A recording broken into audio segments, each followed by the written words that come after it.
اجيو نوجدو اسهل معسلة شهر رمضان الكريم، كتوجد بسرعة وما كتديناش الوقت، بقلاوة التطوانية. وغادي نحتاجو كيلو ديال اللوز اللي فسختو قليتو هرمشتو بهذا الشكل هذا في الهشوار، ضفت عليه معلقة ديال القرفة، شوية ديال المزهر، 2 معالق ديال الزبده نوازيط، وطريقه ديال المسيكه مطحونه، وبطبيعه الحال السكر حسب الذوق ديالكم.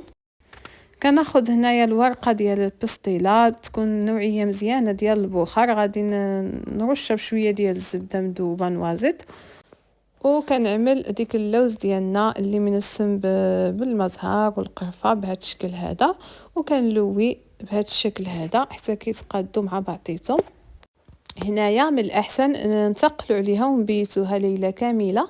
في الصباح كنقطعها بهذا الشكل هذا بشكل متساوي، ونعملها في الصينيه وندهنها هكذا بالزبده نوازيط، نطيبوها في الفران من الفوق ومن التحت. من بعد ما كطيب كنعسلوها وكتبقى هذه هي المعسله ديالنا، سهله وكتوجد بسرعه وكتجي غزاله بزاف. بالصحه والراحه وعواشركم مبروكه.